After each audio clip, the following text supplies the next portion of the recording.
the British soldier. All around the globe you'll find him, from Gibraltar to Hong Kong. Everywhere he stands against the threatening years, staunch symbol of our common will to order.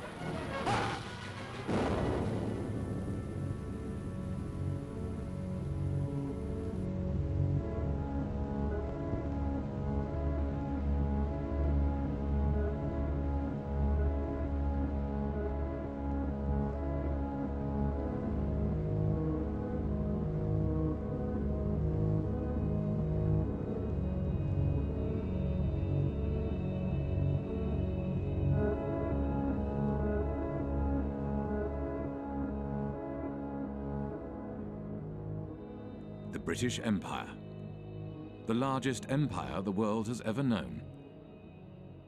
For over 300 years, Britain ruled, its armies conquered, and its bankers proclaimed the might of its currency. But one day it all began to fall apart.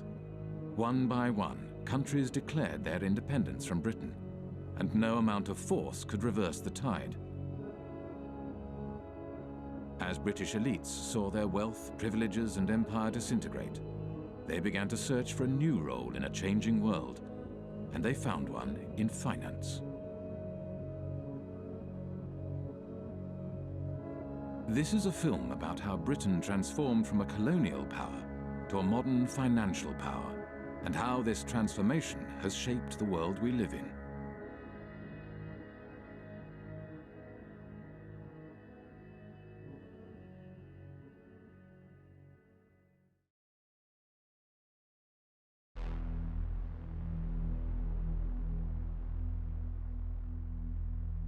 In the days of the British Empire, the City of London was the world's biggest global financial centre. The City of London was the kind of beating financial heart of the British Empire. The historians Kane and Hopkins call it the governor of the imperial engine. All these countries in the empire used to use the sterling currency, and the City of London was kind of the financier of this zone, not just inside the sterling zone, but outside the sterling zone as well. As Britain's empire declined, so too did the City of London. One British army truck is bombed, killing 2 soldiers and wounding 12. As rioting becomes daily more widespread on Cyprus, young people of high school age take an increasing part in the violence. Here, a group of girls are being dispersed after a rock-throwing battle with British military police. With the decline of empire, British commercial interests across the globe were under threat. In 1956, Egypt nationalized the Suez Canal.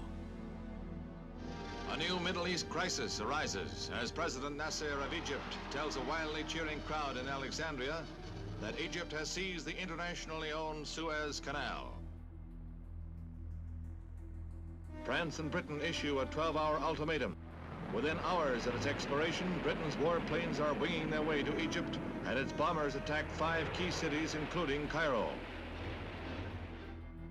The United States was opposed to the invasion and put pressure on Britain and France to withdraw their troops. There will be no United States involvement in these present hostilities. It is our hope and intent this matter will be brought before the United Nations General Assembly. There, the opinion of the world can be brought to bear in our quest for a just end to this tormenting problem. Britain was humiliated. The Suez Crisis signified the end of Britain's role as one of the world's major powers. Following the crisis, there was a run on the sterling, on the UK pound. Some people suspect that the American government was encouraging this run on the UK pound. As financiers withdrew their money from Britain, the value of the pound decreased. To protect the value of the pound, Britain limited the bank's overseas lending. They were not able to invest abroad, and obviously they were unhappy. And we don't know exactly the context, but it's very clear that the banks or their representative made a representation to the Bank of England, which in itself was dominated by representatives from the banking industry. It seems that they have reached an agreement which was never written, that if the banks intermediated between two non-residents in a foreign currency, in that case the dollar, then this particular intermediation, this particular deal will not be considered by the Bank of England under its own jurisdiction. The banks began to create a market for dollars in London, called the London Eurodollar market. To differentiate these euro market activities from their domestic banking activities, banks kept two sets of accounts. The Bank of England, the UK regulator, declared that the London euro market accounts were not in London. They were elsewhere, and therefore it had no responsibility for regulating them. It's about providing a legal space in which you pretend activity is taking place. And the importance of that is that you pretend it's not taking place in the economy where it really is taking place. So you're taking activity from the place where it's regulated and taxed and pretending that it's happening elsewhere. Now, where doesn't really matter, it's just elsewhere. When American banks realized that London offered the ability to avoid US regulations, they moved their international operations to the city.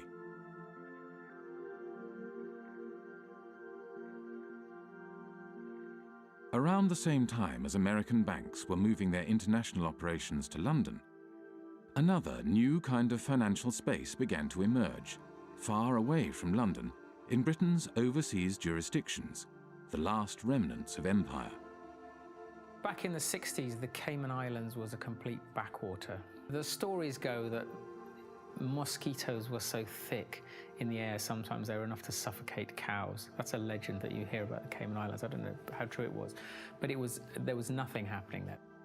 Accountants and lawyers from London arrived in the Cayman Islands and other British dependencies and began to draft a set of financial secrecy laws and regulations. Because these jurisdictions' main selling point was secrecy, they were called secrecy jurisdictions. What the Cayman Islands was doing was straightforwardly illegal activity. Drugs money was coming in huge quantities, tax evasion, whatever you wanted, you could have it. The Bank of England was observing the developments from London and noted in a report marked secret, dated 11th of April 1969, "We need to be quite sure that the possible proliferation of trust companies, banks, etc., which in most cases would be no more than brass plates manipulating assets outside the islands, does not get out of hand. There is, of course, no objection to their providing bolt holes for non-residents, but we need to be sure that in so doing, opportunities are not created for the transfer of UK capital to the non-sterling area outside UK rules." These small territories, the last remnants of the British Empire, which are still overseas territories today, they are still the last remnants of the British Empire. There are 14 of these overseas territories. 7 of them are bona fide tax havens, including the Cayman Islands, Bermuda, the British Virgin Islands. Some of the biggest tax havens in the world today are still British. With access to large amounts of offshore money, the euro market grew rapidly. By 1980, it had reached $500 billion. By 1988, $4.8 trillion. And by 1997, nearly 90% of all international loans were made through this market. The British Empire had sunk, leaving hardly a trace behind. But the City of London adapted and survived.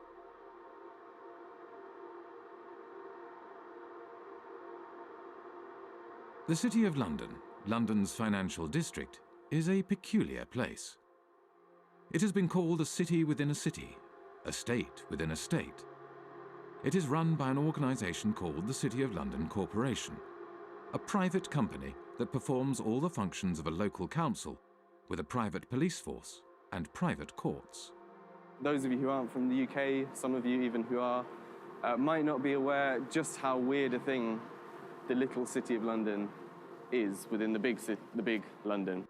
The City of London is a separate entity to the wider London, and it has its own head, the Lord Mayor, who's distinct from the Mayor, who runs the rest of London.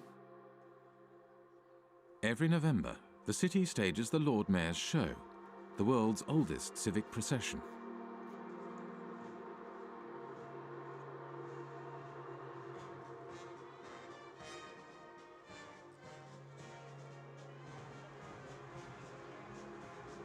The City of London has long had this curious legal status because back in 1066, when William the Conqueror came over, the city was one of the only portions of England that he failed to conquer, and he struck a deal with the city in 1067 that allowed them to continue functioning. To this day, the City of London is exempt from numerous laws that govern the rest of Britain. Its political system derives from the Middle Ages. The city's electorate is dominated not by its residents, but by the private businesses operating within the city. Its Lord Mayor is selected by the heads of medieval guilds. They have a representative in the House of Commons called the Remembrancer. Apart from the clerks of the court of the House of Commons, he's the only unelected person there. All other lobbyists have to stop, in the lobby. They're not allowed past the lobby. The City of London has a permanent representative in the House of Commons, whose role is to report back to the City of London Corporation and to lobby Parliament on behalf of the city. The Corporation of London, clearly, it's a unique, interesting phenomenon that should have attracted many political scientists, political economists, and economists. But I don't know of anyone who has studied systematically the Corporation of London and its impact on policy or economic policy. So we can only surmise.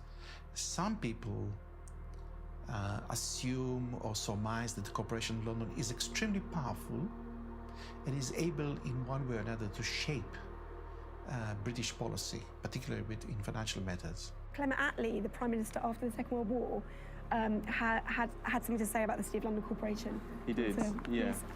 So over and over again, we have seen that there is in this country another power than that which has its seat at Westminster. The City of London, a convenient term for a collection of financial interests, is able to assert itself against the government of the country.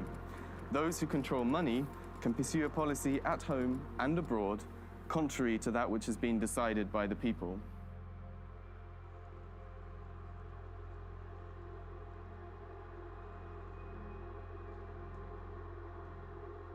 At the heart of the City of London stands the Bank of England.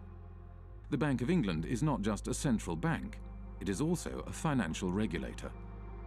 At the demise of empire, the Bank of England used this regulatory authority to help attract the world's banks to London. In 1972, the Bank of England issued a license to the Bank of Credit and Commerce International, which set up its head office in London. Within 10 years, BCCI grew into the 7th largest bank in the world. 10 years later, BCCI was bankrupt. The deputy director of the CIA, Richard Kerr, said late today that the CIA did use BCCI to support CIA activities overseas.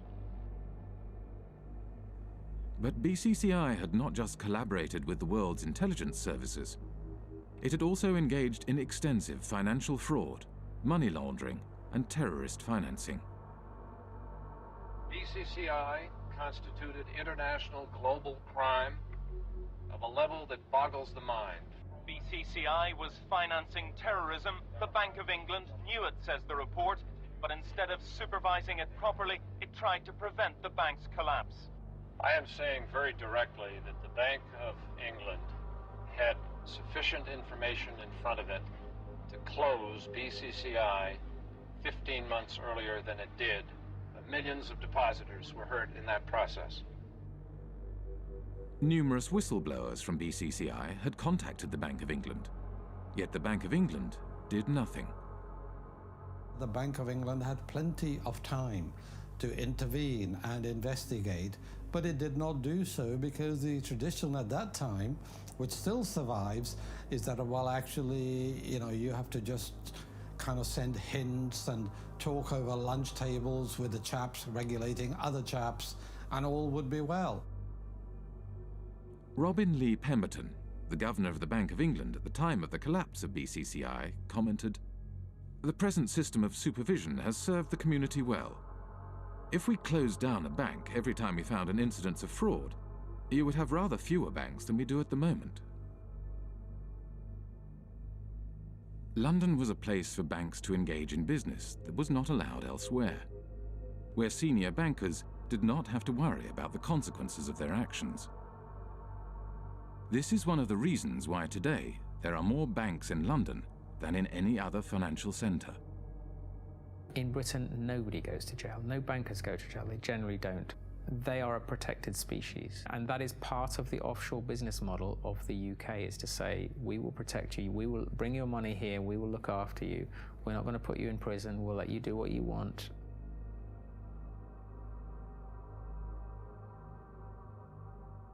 Light touch regulation was one way of attracting business to London. Another was secrecy.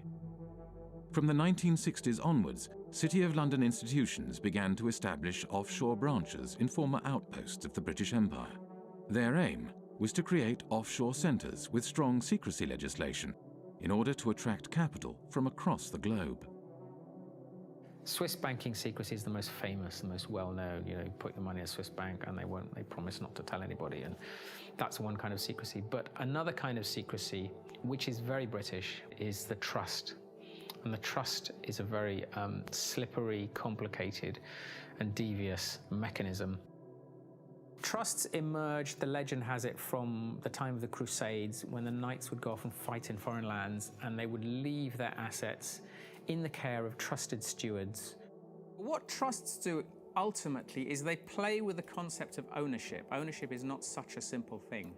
So the settlor, the knight in this case, would hand over the assets to someone who these days would be called a trustee. It's often a lawyer. Legally, you are separated from those assets. They're not yours anymore. There's a barrier. You can't be taxed on them. Nobody's going to find anything about your connection to these assets. In Britain's offshore jurisdictions, no qualifications are necessary to be a trustee. Anyone can set up a trust and act as a trustee. There is no registry of trusts. There are no bodies to certify that a trust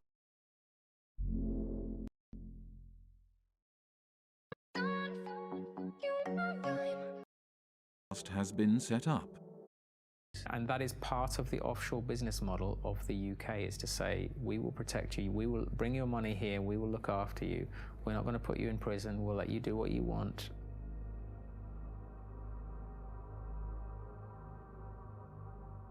Light touch regulation was one way of attracting business to London. Another was secrecy. From the 1960s onwards, City of London institutions began to establish offshore branches in former outposts of the British Empire.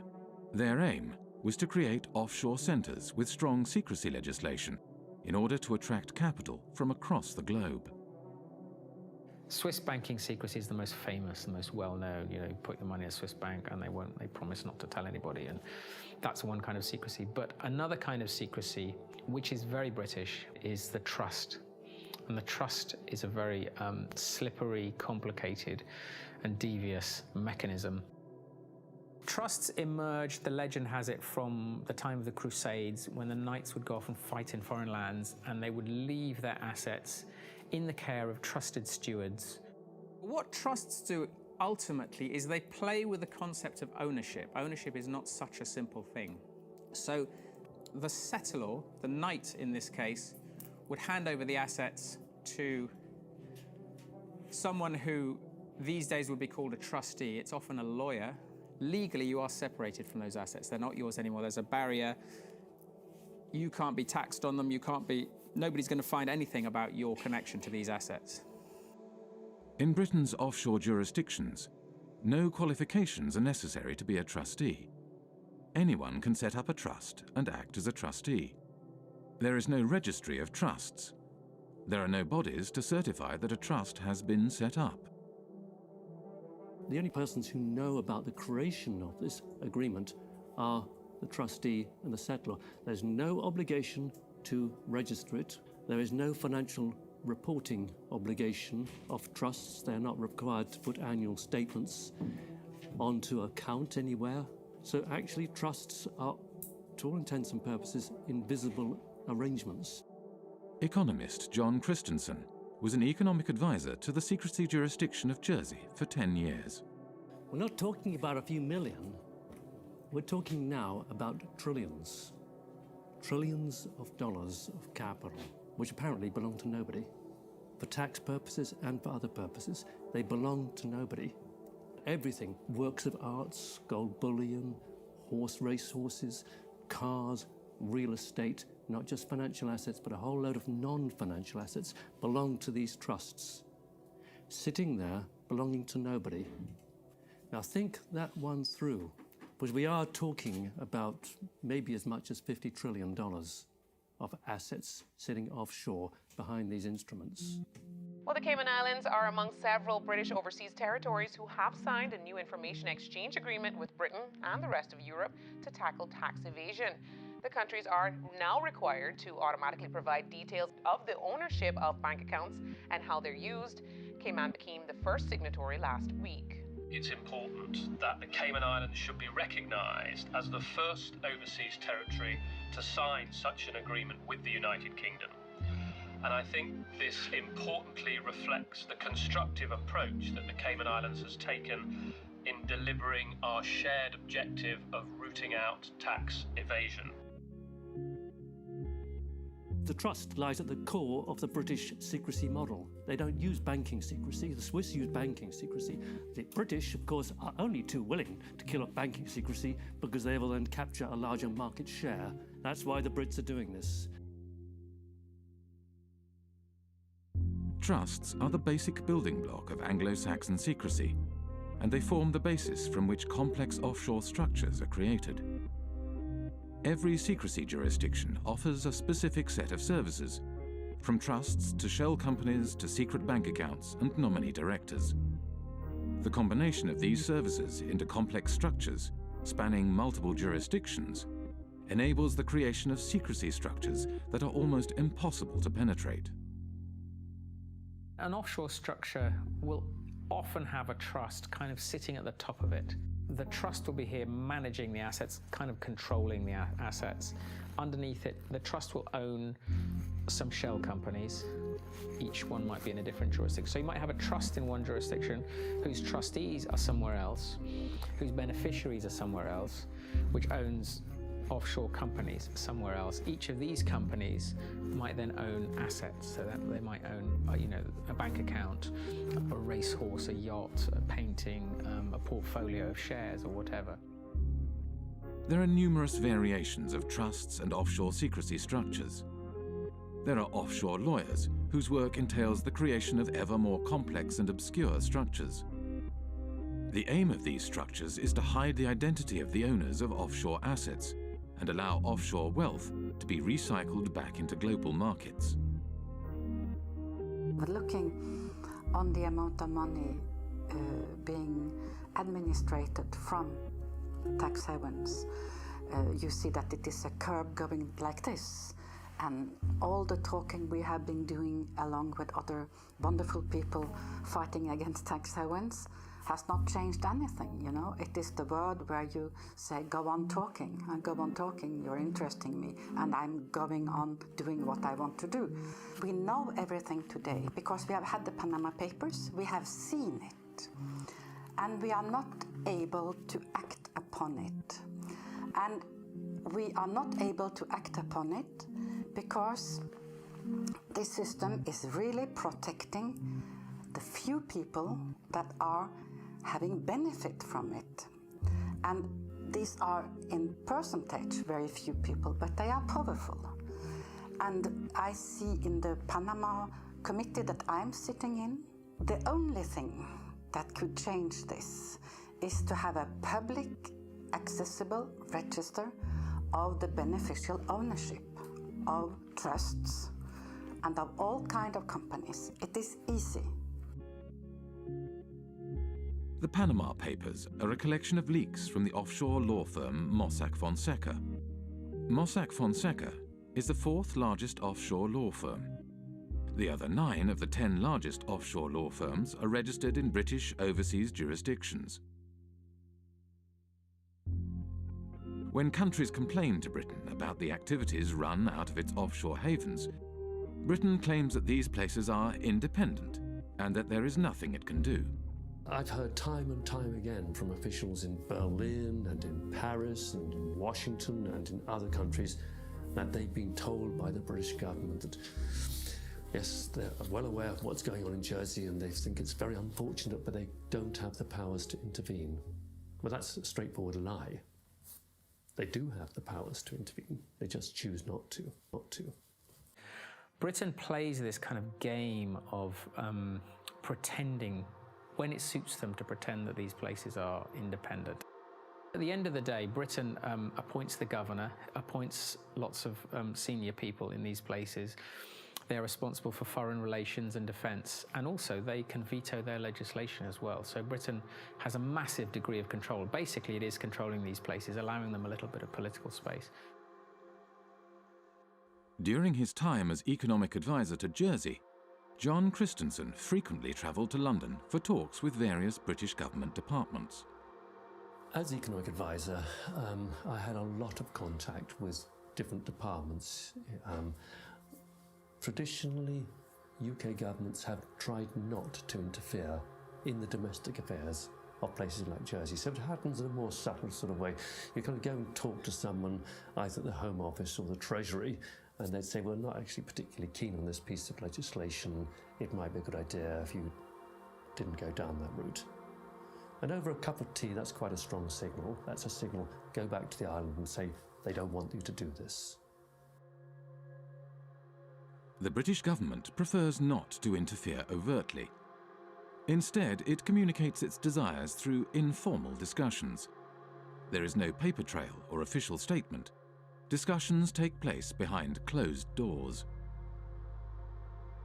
The relationship that these places have with London is very much about the British establishment and people understanding each other. I mean, anybody who is British or knows British people knows that communication between us is often very subtle, and you have to kind of know the codes when people say stuff. I mean, a lot of irony involved and a lot of kind of codified language for the British establishment that people kind of understand how it works. And I think that is very much the case with the British relationship with the tax havens. I think there's a lot of understanding of what we can and can't do without anyone having to actually spell it out. By keeping its power hidden, Britain is able to claim that these jurisdictions are politically autonomous. Independence for Cayman is not on government's agenda. That's the message being sent to the UN Special Committee on Decolonization. Attorney Steve McPhail will be representing government at the UN meeting. The committee was set up to help colonies around the world on the road to independence. But Mr. McPhail says he'll be making it clear that Cayman is not ready for that transition. And that message is that the Premier, his cabinet, his party has no mandate from the people of the Cayman Islands to seek independence. That is the message that I will be carrying. When the Bahamas declared independence from Britain in 1967, the offshore bankers relocated to the Cayman Islands and continued their business from there. It was the British connection that reassured bankers and their clients that their money was safe. This British bedrock, that is what has allowed these places to become so trusted by the financial services industry and offshore finance and all these people. In reality, much of the wealth administered in Britain's offshore havens is controlled from London. The City of London, by and large, likes to do its really dirty work outside London. There might, heaven forbid, be a regulator who actually takes the job seriously and starts to prosecute them for fraud in London. So better to do the frauds offshore in Gibraltar or Jersey, where there's much less risk that a serious prosecution will ever happen. Deals are often discussed and concluded in London, but then registered offshore for tax, transparency, and regulatory purposes. What they allow the city to do is to get involved in dirty business But then when the scandal hits, to say, well, they're kind of independent, there's nothing we can do about those places, that's not us, that's tax haven activity, and we're the city, you know, we're not involved in that kind of stuff. So it's an incredibly kind of convenient relationship. The City of London has shaped the way in which Jersey, Guernsey, and the British Overseas Territories have developed as tax havens. I see these places as the Frankensteins created by the City of London. Today, the UK is the world's largest provider of international financial services. The UK has an almost unique role in global finance. If you look at data, the kind of data that we've constructed in the Financial Secrecy Index, you can see the relative shares of each country in the global provision of financial services exports, that's financial services to non-residents. Now, there are two big centres, and everything else is quite small in comparison. The two large centres are the United States, with around 19% of the global market, and the United Kingdom and its offshore jurisdictions, which have around 25% of the global market. And if you add to that other jurisdictions, ex-colonies, but recently independent, fairly recently, by which I mean Hong Kong, Singapore, maybe even Dubai and Bahrain, you reach a figure of nearly 40%. And I think that figure represents better the position of London in the global financial market. The soldiers left, the administrators left all the colonies, but they still kept a significant degree of control over the financial flows from these the former parts of empire and the rest of the world. So you could describe it as a second empire, Britain's second empire, sort of hidden financial empire spanning large parts of the globe. At the time of the British Empire, the City of London was the world's largest global financial centre. Not only Britain's colonies, but also independent countries did their banking in London and used the empire's currency for trade and financing. As the empire declined, so too did the City of London. The establishment of the London Euro market enabled City of London banks to continue to exploit their empire-era networks and expertise, and the creation of secrecy jurisdictions gave banks access to large amounts of cheap money. International banks from across the globe set up branches in London and Britain's offshore jurisdictions in order to take advantage of this new system. This system has taken the place of the occupation, up till 62. For France, I don't know for England, but about the same time, England were physically present in India, for instance, or in other colonies. And when you look at the money flows through the tax havens, they are increasing when we withdraw from the colonies. We are still plundering developing countries as former colonial powers. Wealthy individuals, organized crime, and corporations shifted their wealth offshore in exchange for secrecy and no tax. And as countries around the world began to deregulate and open their economies, it became ever easier to do so. Today, as much as half of all global offshore wealth may be hidden in Britain's secrecy jurisdictions. One of the losers is Africa, whose flight capital flows mostly into the modern British spider's web.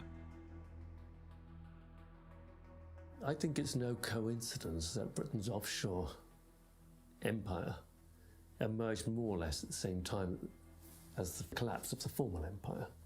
We tend to think of Africa as being a huge net debtor to the rest of the world.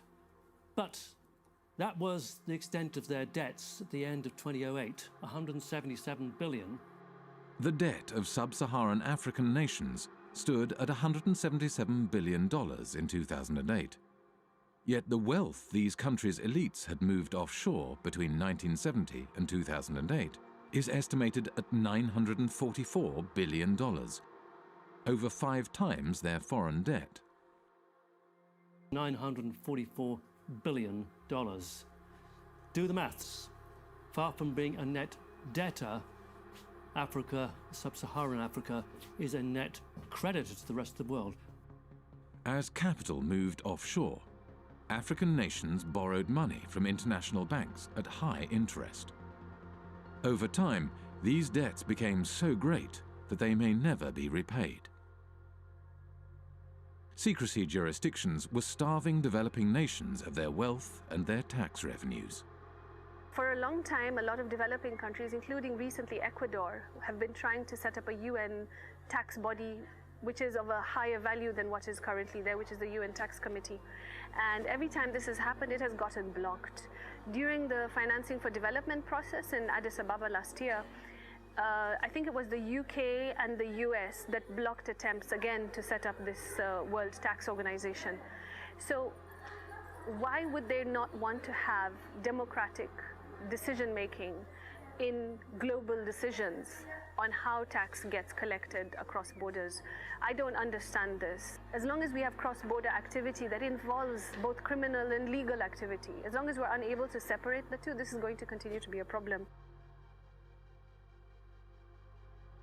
Western nations block attempts to provide greater transparency of international financial flows and the implementation of global standards for the collection of tax across borders, whilst elites in developing nations use offshore centers to hide their wealth offshore. The oil from Gabon has not benefited people in Gabon. And this is true for the copper in Zambia, for the gold in Mozambique or in Mali. They have benefited the company that do extract it and their shareholders. It has benefited the corrupt elite in the country. In developing countries, the offshore system of tax havens has facilitated the looting of these countries by their elites. It has enabled them to steal the money and keep it safe somewhere else. Illicit financial flows, because the anonymity that drives them creates incentives for people in positions of power to be corrupt. This is why there's a group of countries where development progress is so difficult.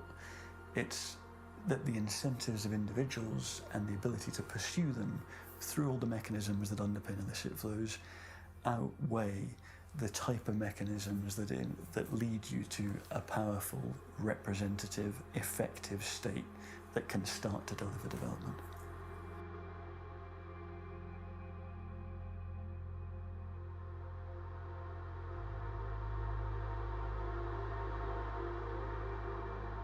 Worldwide, developing countries lose over $1 trillion every year in capital flight and tax evasion. Most of this wealth flows into large Western nations like the United States and Britain and enables their currencies to stay strong, whilst developing nations' currencies remain weak. But illicit flows into Western nations also had another unexpected side effect. The economies of the United States and Britain began to financialize. The origins of this financialization, or deindustrialization, go back to the 1960s. Anti-war demonstrators protest U.S. involvement in the Vietnam War in mass marches, rallies, and demonstrations. President Johnson, meanwhile, let it be known that the FBI is closely watching all anti-war activity. In the 1960s, U.S. economist Michael Hudson was working at Chase Manhattan Bank on Wall Street as Chase's balance of payments economist. During the 1960s, the United States balance of payments deficit was entirely a result of foreign military expenditures. Dollars were flowing out of the United States as a result of the cost of the Vietnam War. The United States attempted to prevent the dollars flowing to Vietnam from being deposited in foreign banks. The government asked Chase to set up a branch in Saigon during the Vietnam War. And as you can imagine, it didn't have windows. It was sort of a fortress. It lost money, but the government went to Chase because it said, if you don't get this money that's being thrown off by the military in Vietnam, then it's going to go into French banks. It'll get to General de Gaulle, and you know what he's going to do every month. He's going to cash it in for gold. That's what the United States was trying to stop. The US was not successful in stopping the outflow of money, so it began to hatch a different plan.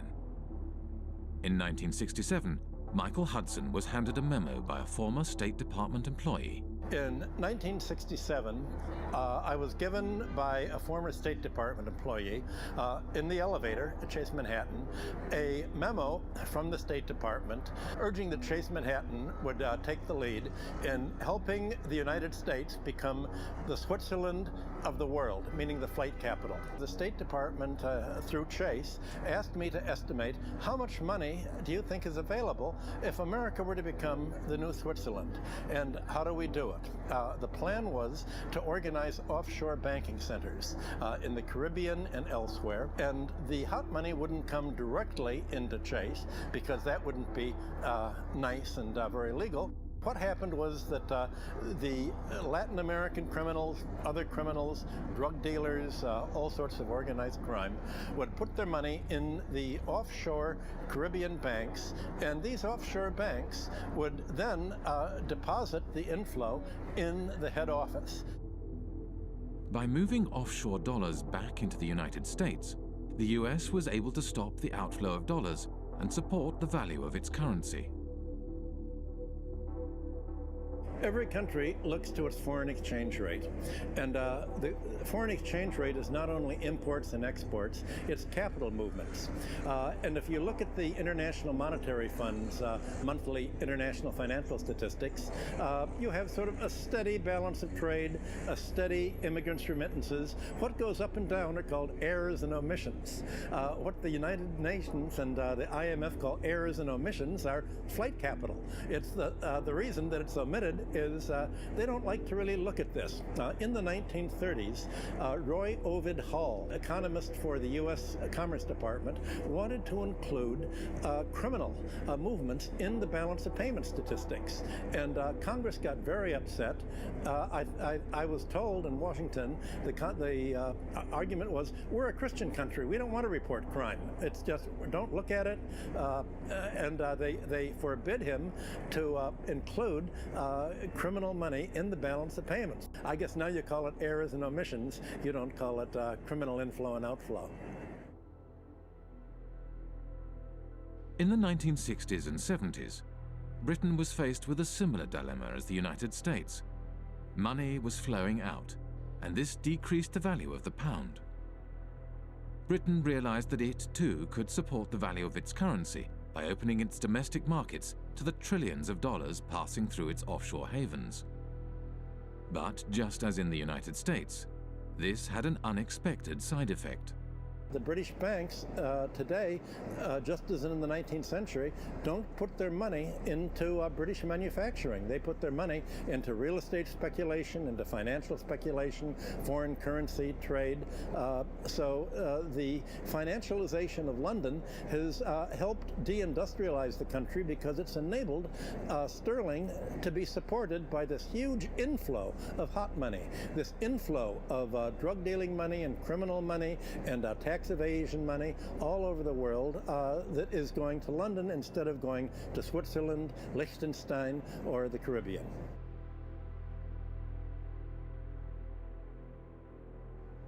With the silent backing of the United States, Britain's offshore havens grew rapidly, and before long, the offshore system developed into the world's dominant international financial market.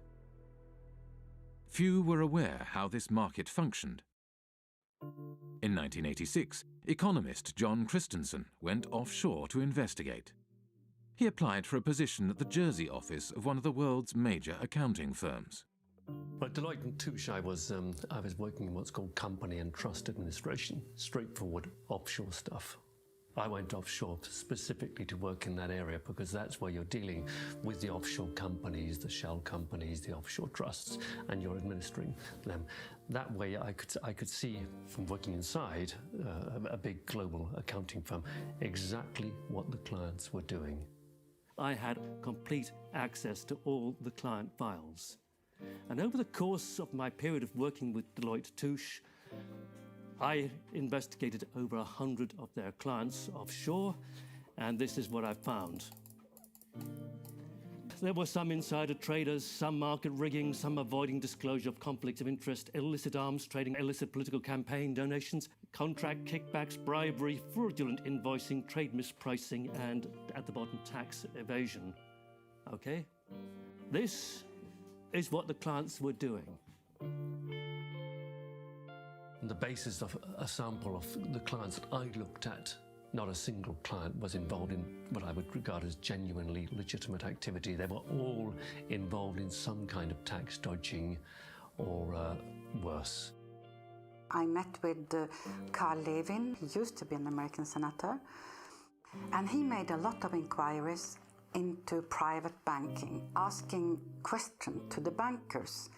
What do you think the percentage is among your clients that are using these companies for legitimate purposes? And the answer was, I believe that 99.9% of my clients are using these companies for illicit purposes. This is a reality. This is American bankers telling what they are doing. And it's exactly the same thing with UK bankers helping their clients to have accounts in Panama or in Bermuda or in Cayman Islands.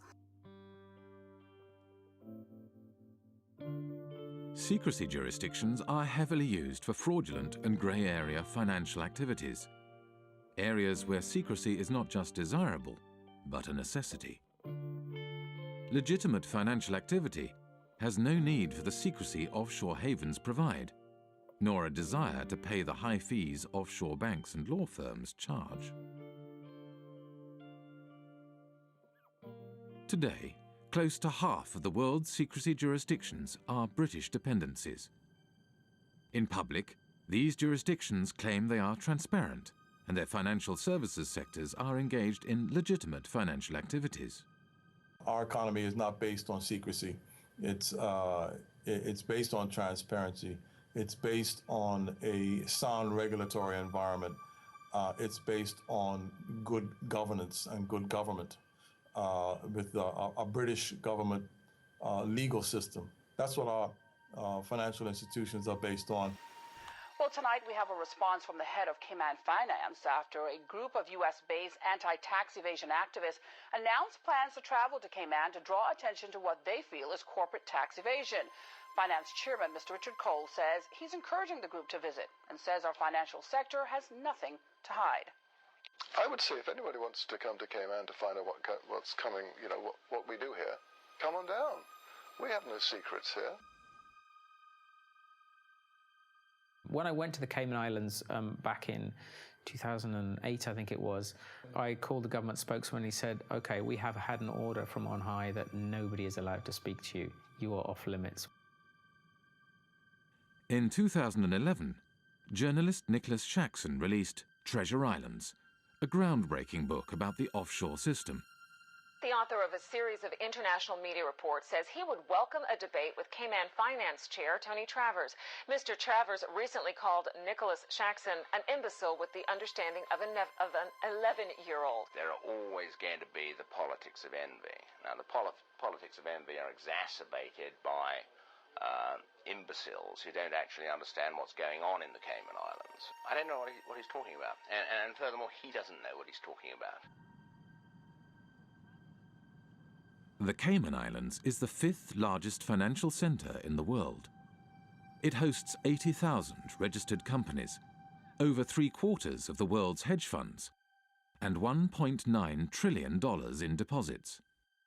It has a population of 60,000, roughly equivalent to New York's homeless population. A strange mixture of characters populate the offshore world.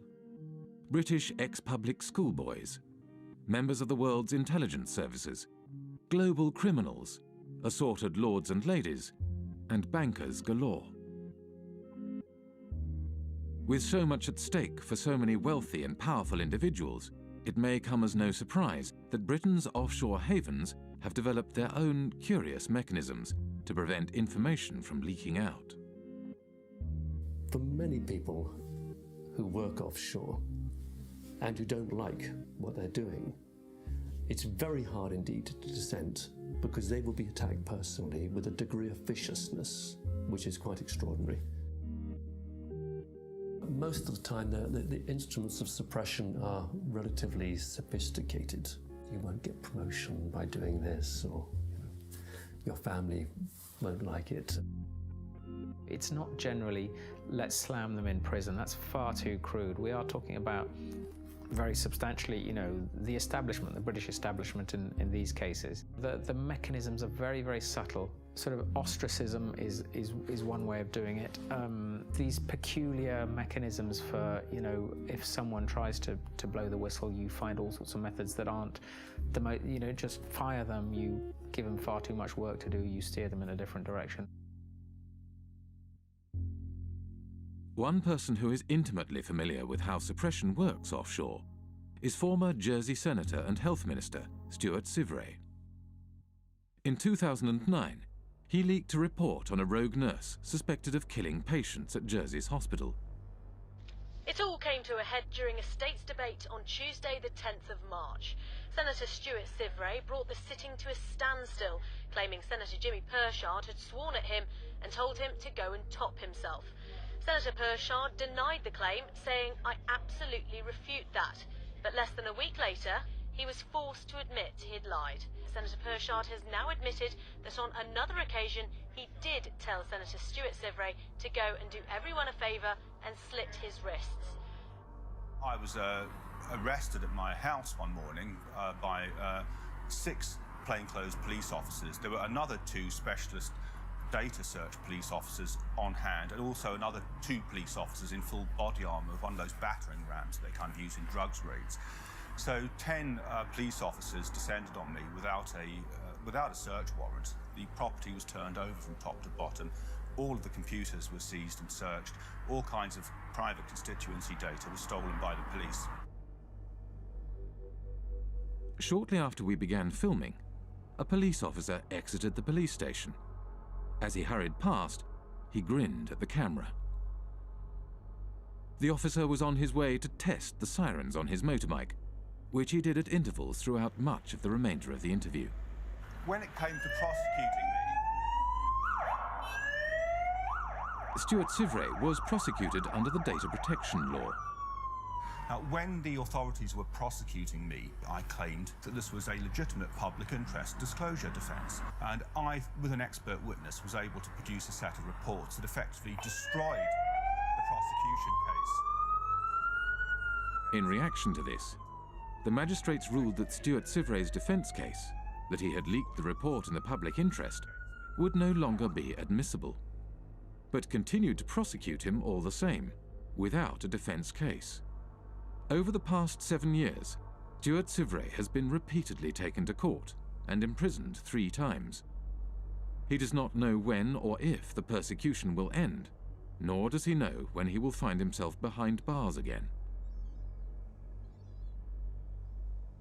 To look at Jersey from the outside, it looks like it's got a prosecution system, it looks like it's got a court and a legislature, but none of it's real. It's a Potemkin village.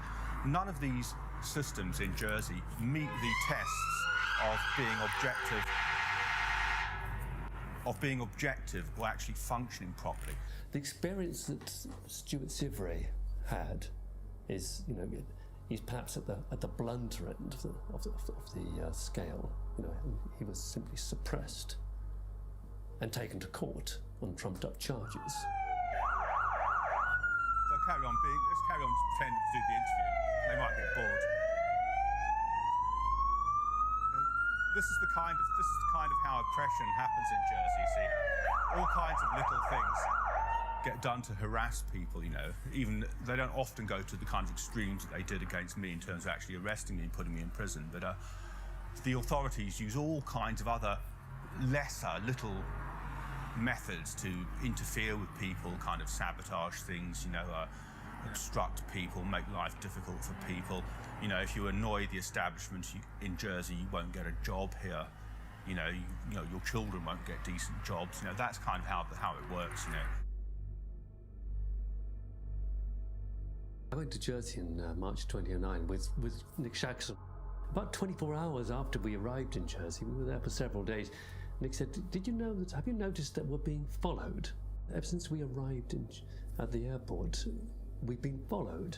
He said, don't look now, but we're being followed now. Turns out he was quite correct. We were being followed. And I found that very disturbing indeed.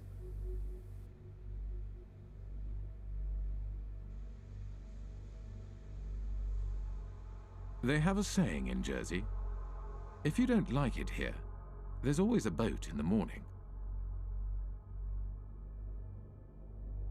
Jersey Finance promotional literature states, Jersey represents an extension of the City of London.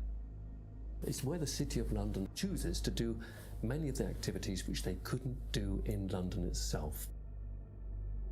We're here just to talk about this one company called Appleby. I'll just read what they say on their website.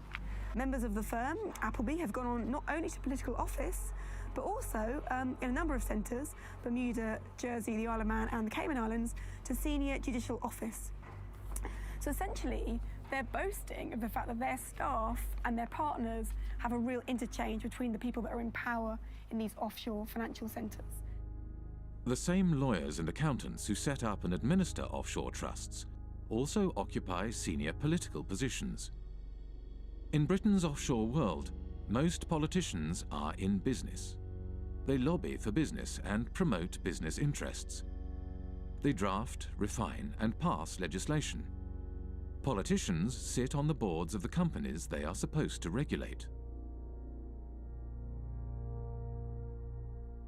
There is no place for dirty money in Britain. Indeed, there should be no place for dirty money anywhere. The challenge I'm laying down for every country today is to root out the rot of corruption, to ensure transparency over what your own companies are doing, require transparency for foreign companies in your country too, and work with us to spread this approach to transparency around the world. In public, British politicians claim they are cracking down on secrecy jurisdictions and corruption. But in practice, they do the opposite.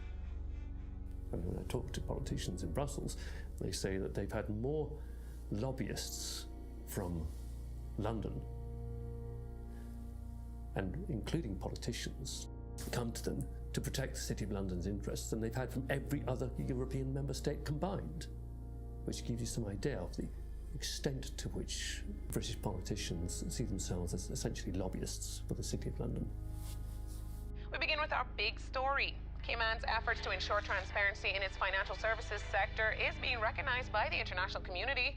Earlier this week, the UK's Prime Minister David Cameron told Parliament that the tax haven label placed on its crown dependencies and overseas territories is unfair. Many British politicians have personal and business ties with the City of London and British secrecy jurisdictions. Former British Prime Minister David Cameron's father, Ian Cameron, was an expert in offshore funds and was involved in offshore trusts from the 1980s onwards. At this courthouse behind me here in St Helier, we found this. It's a document called a grant of probate, and it's attached to the English will of none other than Ian Cameron, David Cameron's father. Say hello to Mum and Dad. Hi, Bar, how are you? Good to see you. Ian Cameron was certainly a wealthy man. In 2009, his personal fortune was estimated by researchers for the Sunday Times Rich List at £10 million. Yet when Ian Cameron died in 2010, his estate was much smaller than might be expected, just £2.7 million. In many cases, it's the politicians and their cronies and their families and so on, and the business people who sponsor the political parties, who are using these offshore services themselves. So they've got no personal interest in closing it down. If they wanted to close it down, they could do it tomorrow. The fact of the matter is they don't want to do it because they themselves are complicit with the process. If you come from the same kind of background, you know the right people, then all the kind of legal niceties will often fall away. You can get away with doing all sorts of things that they wouldn't just let any old person. You know, if you came knocking on the door saying, can you set up an offshore company to do this, they'd tell you to get lost. But if you're part of the networks, you can do these kinds of things. So that's a very important part of the whole system. Upper class British public school kind of establishment that has been there since, you know, for centuries. The British establishment, an old boys' network of privileged elites, had carved out a lucrative niche for themselves in the offshore world after the demise of empire.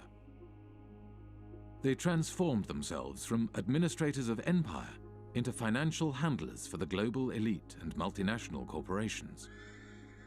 As more money flowed offshore, societies around the globe began to feel the impact of the offshore world. The reality is not what you believe, that your prime minister has the power to decide on the future of your country. The power is hidden here. We have country after country around the world where the lack of financial transparency about taxation, about ownership, about corruption has undermined the extent to which governments deliver representative policymaking for their citizens. You know, we have extreme cases like the hiding of tax evasion by people in finance ministries in Greece, in France, but we also have this system that in general is geared towards anonymous company ownership, the anonymous ownership of properties across London, of half of the land in Scotland. You know, do we really think there's any circumstances in which governments work better, in which markets work better, in which the distribution of income and assets is better when we allow so much to be hidden? Who wants to not know who you're doing business with? Who wants their government to have people working for it, or to be led by people whose assets are hidden, whose financial transactions are conducted anonymously offshore? You know, this is a bad direction for the world. We need the citizens to understand what is happening, that they are the ones who is carrying the burden, and that some individuals having the power are exonerating themselves. Ordinary people are paying taxes, rich people are not.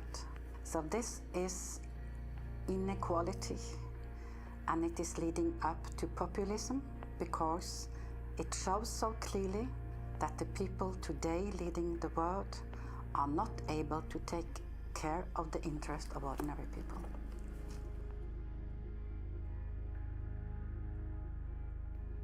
Back in the 60s and 70s, you know, tax evasion or pushing back against taxation, it was kind of seen as anti-establishment. So, you know, the Rolling Stones and Phil Collins, all these people kind of going offshore, going away. It was seen as a sort of rebellious thing to do. And if you fast forward to the present day, now that is the establishment. The offshore system is the establishment. Today, offshore is the way elites and multinational corporations conduct their affairs. Tax evasion is the way business is done. This kind of sophisticated cheating requires a huge infrastructure. We like to talk about the pinstripe infrastructure of highly educated people who think it is their right to help others to cheat societies. We have a new mafia in town. It does not actually shoot people, does not put bullets in their kneecaps, but its trade is just as deadly. It deprives people of opportunities to have healthcare, education, security, justice, and essentially a fulfilling life. Accountants form the backbone of the offshore system. They administer the structures that allow individuals and corporations to shift their money offshore and evade taxes. There are about 2.5 million professionally qualified accountants on this planet. About 330,000 are in the UK. Well-known people, well-dressed, well-fed, highly paid, are sitting in city centre offices, and they are paid to dream up tax avoidance schemes for individuals and for corporations. We can all elect a government which says, vote for us, we will give you better healthcare, better education, better security. And next day accountants say, sorry about that, folks, you elected this government, but we actually got a tax avoidance scheme, and the Amazons and the Googles and Microsofts won't be paying any taxes in your jurisdiction. Too bad. You voted for it, but actually you're going to get something else. So it's a crazy world that part of the business model at big accountancy firms is how to deny public the services by erosion of tax revenues. And these firms are then rewarded with government-funded contracts, and the same firms are then advising local governments and the central governments, and the same firms then report on the company accounts and tell us all is well. When I argue this with a Pricewaterhouse partner in a face-to-face debate, he said, Professor Sicker, you never give us credit for anything. We generate millions of dollars of revenues, and we have lots and lots of satisfied clients. What is your problem? And my response was very simple. That's the language of drug pushers and pimps.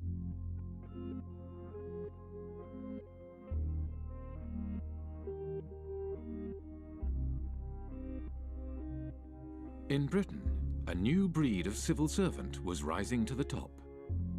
One such civil servant was Dave Hartnett, who rose to the top of HMRC, the UK tax authority. Dave Hartnett had a new way of collecting tax. Deals would be negotiated on an individual basis, behind closed doors. In the case of the largest clients, Dave Hartnett frequently led the negotiations himself. British Telecom was one of the first companies through the programme and received a refund of over £1 billion. BT's chief executive, Ben Verweyen, wrote, "Earnings per share up 14%, and nice to know that we have a £1 billion credit from the taxman." Dave Hartnett claimed this approach was more efficient. Litigation in the courts is really phenomenally expensive in this day and age all over the world, and I think is to be avoided where possible. And the art is to persuade people to pay by strength of argument and the like.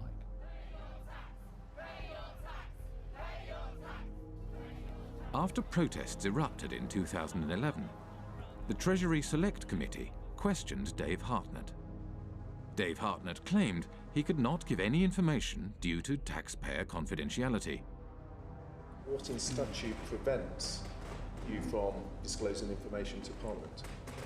All my advice, Mr. Barclay, so far has been that I am prevented, and my colleagues are prevented, by the Act and by the decision of the Commissioners. Dave Hartnett failed to mention that the legal advice he had received stated that the disclosure of information was at the discretion of the head of HMRC. The head of HMRC was Dave Hartnett himself. Just like the mafia has penetrated the state, accountancy firms have also penetrated the state. The head of anti-avoidance in the UK tax authority is from one of these firms. The newly appointed chairman of Her Majesty's Revenue and Customs, which is a tax authority, is a partner from KPMG. Their partners have penetrated the state. They are running the Treasury. Britain's financial services industry had penetrated the state and began to shape its laws for its own benefit. The degree of political capture by the City of London, by the big banks and the big law firms, is so enormous that the politicians have effectively become their spokespersons. With the government unwilling to act in the interest of the public, a group of protesters confronted Dave Hartnett at a private event in Oxford. Hi everybody, I'm sorry to interrupt. I'm just going to take a few moments of your time. Here tonight to present today with an award. It is the Lifetime Achievement Award for services to corporate tax planning. Thank you. Thank you very much. Dave's been a great friend to the industry, a great friend to many of us over the years, and really we just can't thank him enough for what he's done. Obviously us at Vodafone, it saved us billions off our tax bill, and our friends at Goldman Sachs as well, we've also saved us millions 25 million or so. These people are trespassers and intruders. And I know you've had problems with those pesky This is an unlawful conspiracy to trespass, and you will go, sir. You will depart immediately before we set the dogs on you.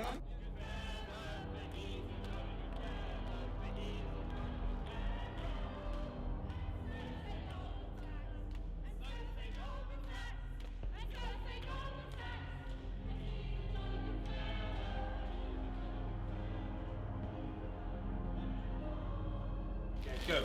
You're trespassing. Okay. Sorry. You are trespassing, scum. Go.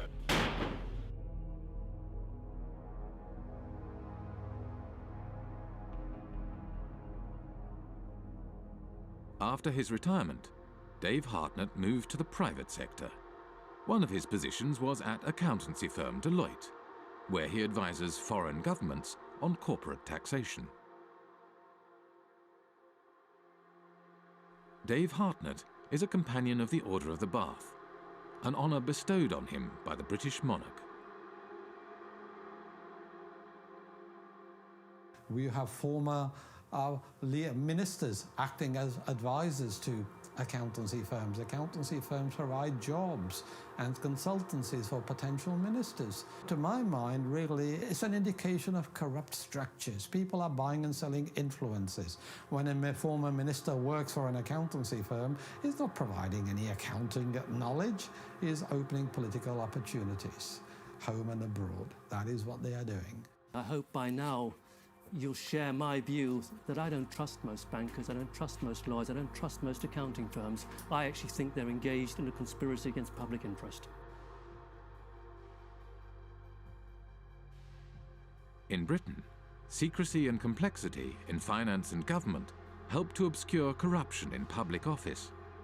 Financial structures are often so complex that even after they are publicly revealed, they are not widely recognized for what they are. An example of this is PFI, the Private Finance Initiative. PFI is Private Finance Initiative. It is a way of funding public infrastructure, things like hospitals, schools, roads and bridges, but financing them via the private sector rather than the historical method, which is via central government.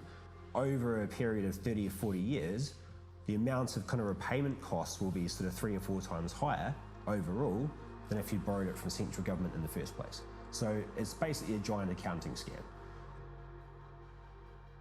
Once the PFI policy has been set up, you find that the big 4 accountancy firms were actually paid members of staff within the Treasury Department who were then actually going around and selling and advising upon the implementation of PFI contracts by public authorities.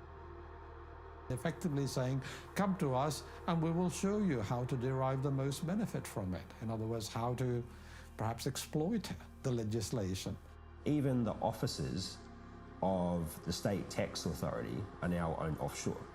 HMRC, which is the tax collector here in the UK, their offices are owned in Bermuda by a company called Mapley Steps. It's quite incredible.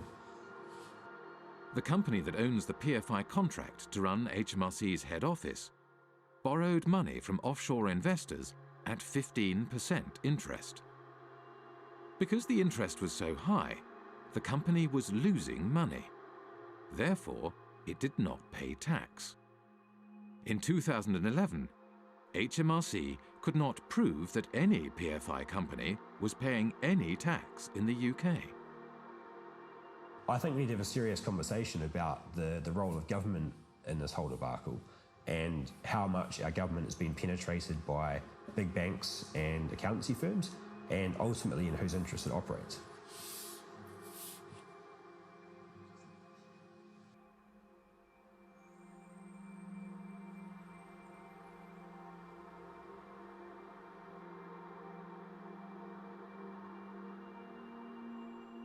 reason we were protesting outside the Africa PPP conference is that we wanted to make sure that citizens back in Africa should hear about the fact that such policies have been a complete failure here in the UK.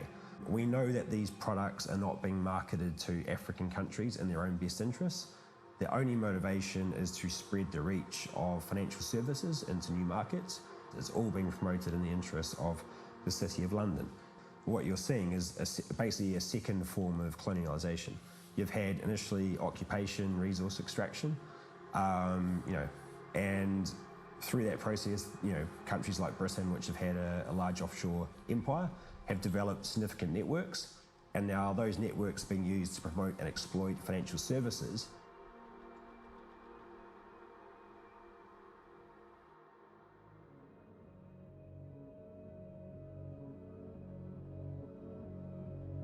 The City of London was the beating financial heart of the British Empire.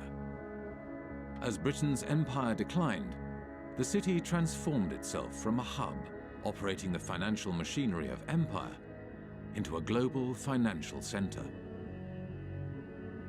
Former insignificant outposts of empire became the basis for a spider's web of offshore secrecy jurisdictions that captured wealth from across the globe and funneled it to the City of London. Today, 25% of international finance is conducted on British territory. Almost half of the world's secrecy jurisdictions are under British protection. Up to half of all offshore wealth may be hidden in Britain's offshore havens. Financial services is how Britain's elites make their money. And it is also where former government ministers, senior civil servants, and retired spooks from MI5 and MI6 receive lucrative consulting positions after their time in public service. Together, they have transformed Britain and its dependencies into the world's largest tax haven, harming development throughout the world and turning Britain itself into a country that serves, above all, the interests of its elites.